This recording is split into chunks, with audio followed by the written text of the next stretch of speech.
We are out here at the Fairfax Rod and Gun Club. We are doing the Varistaleka Remote Military March. This is something that started in Finland as the Karelian Military March, but then this little thing called COVID came along and kind of messed things up. So everybody had to do it remotely, and the Rona's long gone, but the remote military match remains. Today, I'm doing it at the Fairfax Rod and Gun Club, using this as an excuse to finally do something I've wanted to do, which is go and hike all their trails.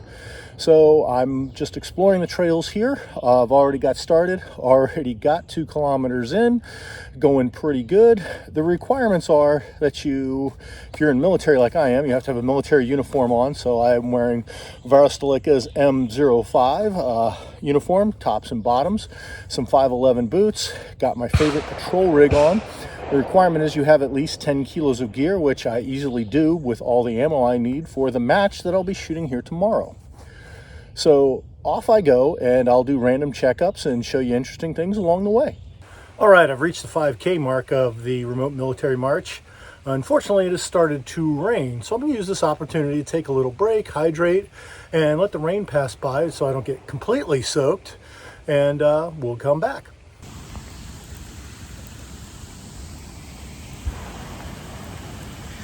Yep, and the rain keeps coming, even though the weather report on my phone tells me it's not raining.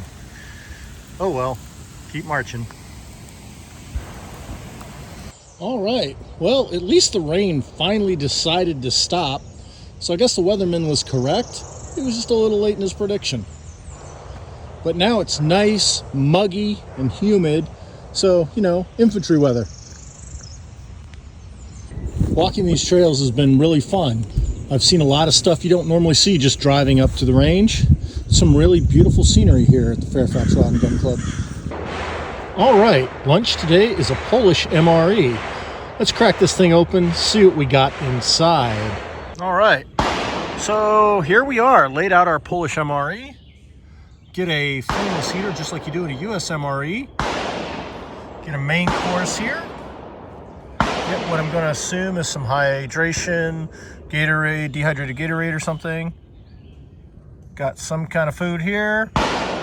Got some crackers, got some more crackers. Got what I assume is an energy bar.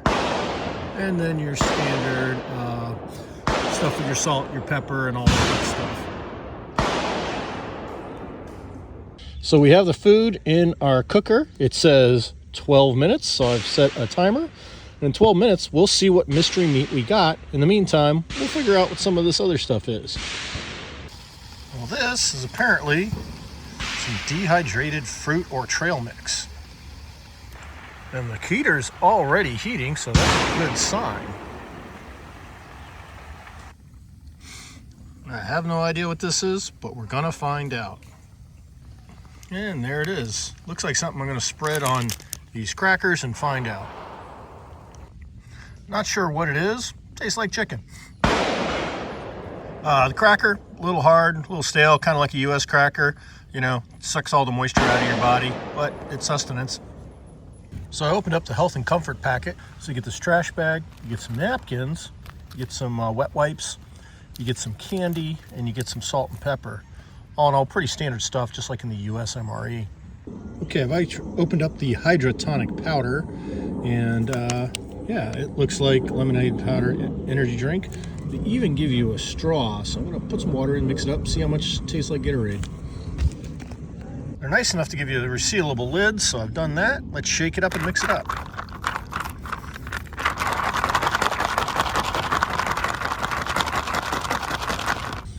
And they give you a typical European paper straw with this thing, so let's see if it even works.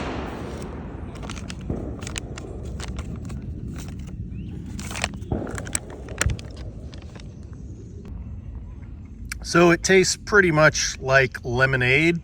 Not bad at all. And yeah, not bad. Our 12 minutes is up. This thing is super toasty hot. So I'm gonna take this thing out of the bag and let it cool down for a moment. Works actually better than a US MRE heater so far. There it is, all cooked up. I got it out of the bag. Yeah, the heater does work. Almost burnt the shit out of my hand trying to get this thing out of there. And it is very warm to the touch. So I'm gonna let that cool down a little bit. All right, there we go. Looks like we got some kind of beef stew. Let's dig in, see how it tastes. Overall, our Polish MRE provided a really good lunch. All right, the sun has come out, which is awesome. Still very hot and muggy, but at least it's bright and not overcast. So, you know, off on definitely on the second half of the march now, and had a great lunch. That Polish MRE was really, really good, and that was just like the energy boost I needed. So let's keep marching. All right, it's not raining, but those clouds look foreboding. I'm not gonna lie, the cool breeze is a lot nicer because it's knocking down the humidity, and that's making the hike a little bit better. Well, I almost made it. It's just starting to rain with the overcast, but I'm on my final leg. So probably going to get more damp, although I don't know how much more damp I can get between the rain earlier and what I've sweated through today. But final leg. Well, that wraps up the first day's march. You could do either 25 or 50 kilometers. I decided to go for 50 since I was doing it in a fighting patrol rig and not with a ruck. And yeah, I did 25 the first day and did 25 the second day. I started the second day out, as you can see with the footage here, by shooting the 2-gun action challenge match at the Fairfax Rod and Gun Club. And went out, had a great lunch with some friends, and went home and marched along the Potomac and took in the beautiful views there. I apologize for not having any video of that because I was a dumb idiot and forgot to take some video. But anyways, this year's remote military march was wonderful. It was a good experience. The feet came out pretty good. The allergies, though, not so much. We hope you enjoyed this video on Pegasus Test. Please comment, like, and subscribe, and tune in for future marching videos.